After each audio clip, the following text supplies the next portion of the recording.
Welcome back to Crack the Chaos series with me Kavit Tendral. Today we will see the continuation of the tuning fork test. This is part 2. This video is compiled with the logical reasonings and as well a handy, easy, catchy diagram which can be easily drawn in exams.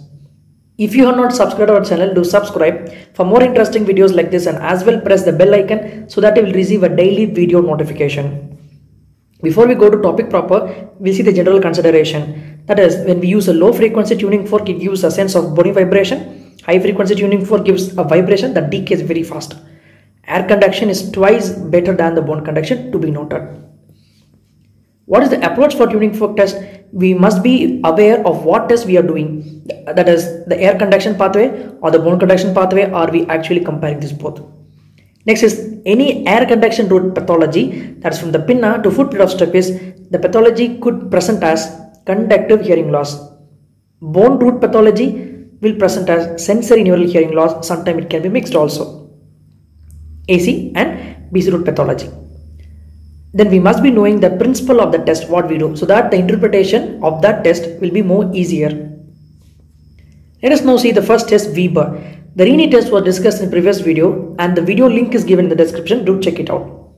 The word Weber gives V, Ber. That is, the V has all the strands pointing towards up like this. And thereby we are going to place the tuning fork up. What is that up we are speaking about is either on the vertex or the middle of the forehead, as you've seen in the picture. Next, BE refers to the bone. So the conduction is via the bone.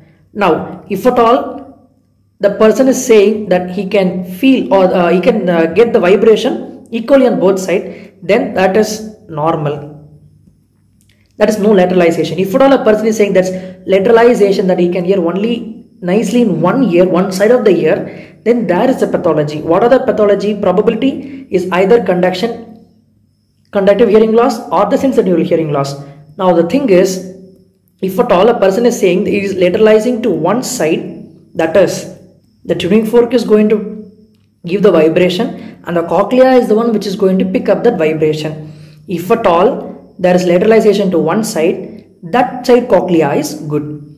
Cochlea is a part of bone and bony pathology will present as sensory neural hearing loss. That means whenever there is lateralization to the same side or to the side, that side will have a conductive hearing loss because the cochlea is normal. That means the other side which is not heard well, that could have a sensory neural hearing loss. Okay. For this lateralization to occur, there should be at least of 15 to 25 decibels hearing loss.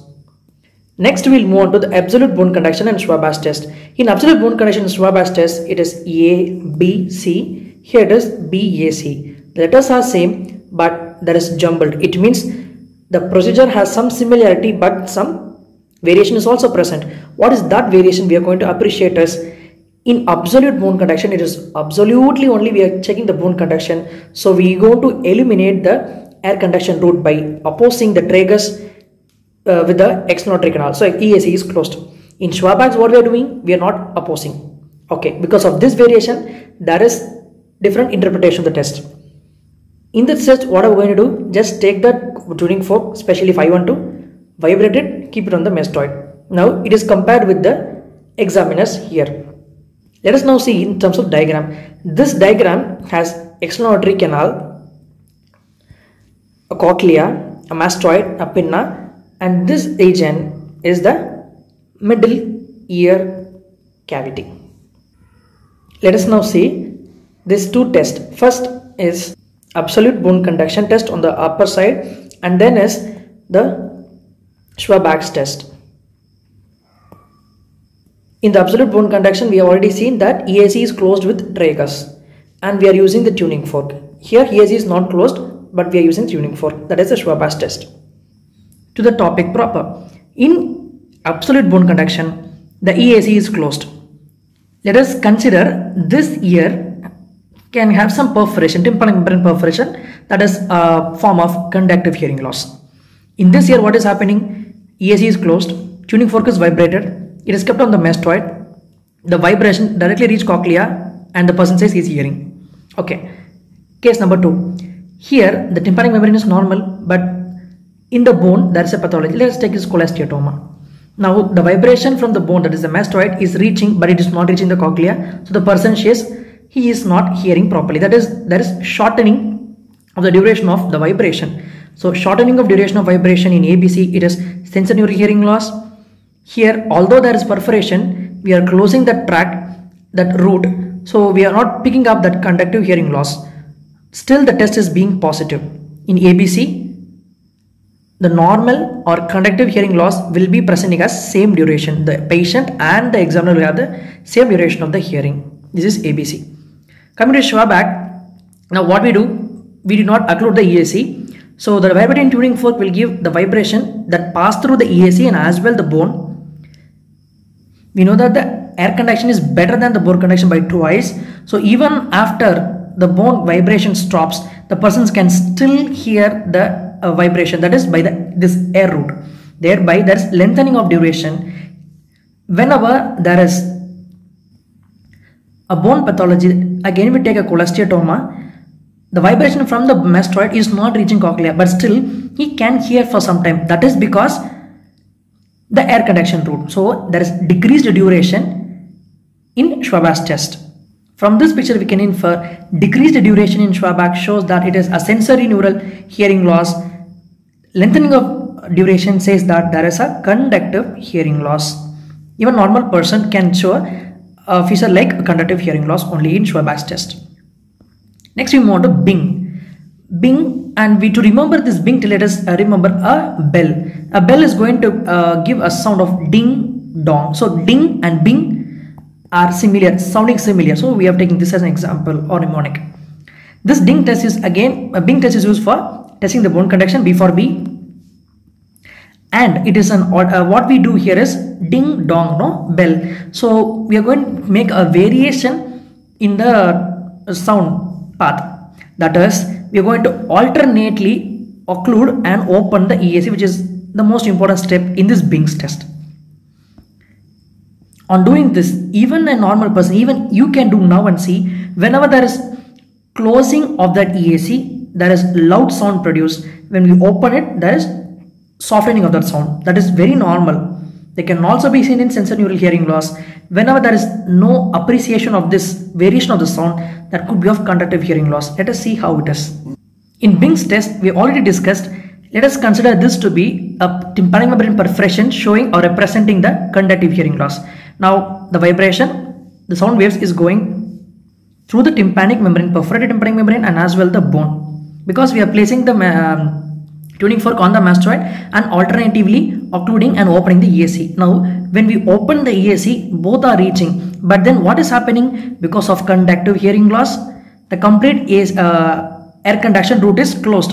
There is no use of that. So even when it is closed or it is open, the bone conduction is working, and thereby there is no variation. Whereas in case of normal person or a sensorineural hearing loss, what is happening is, in both the ways, the vibrations are traveling. When we close the external canal, that is, we are excluding the ambient noise. By excluding the ambient noise, the bone conduction is heard very louder or very better. When we open it, the ambient noise will disrupt, and thereby we get a soft sound. This is a variation shown. This variation can be shown in case of a sensorineural hearing loss or even in a normal person. This is a Bing's test. Next is the Gillies test.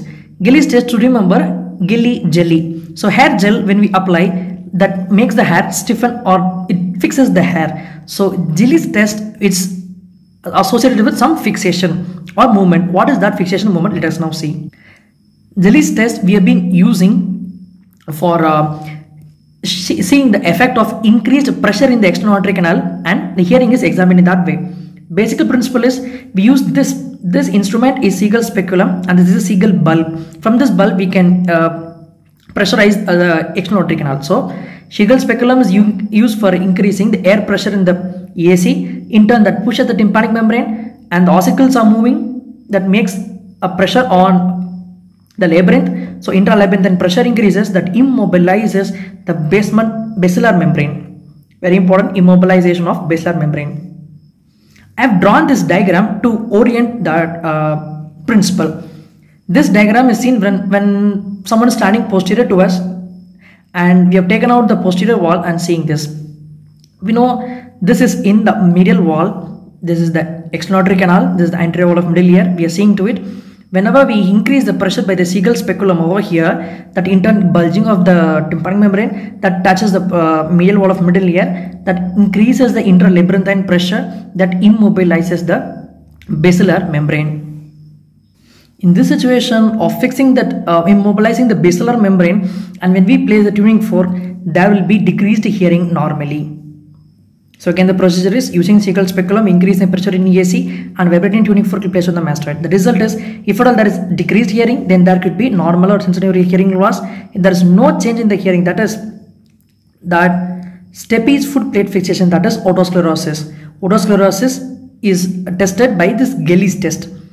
Now coming to the summary. Rini's test, Rini's positive is normal sensorineural hearing loss, Rini's negative is conductive hearing loss.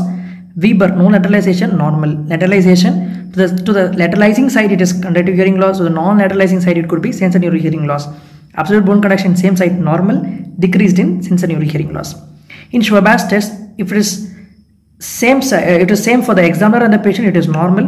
With lengthening of the time, then conductive hearing loss, shortening of the time, sensorineural hearing loss. Gelli's test checks the fixity of the foot plate of Steppe's.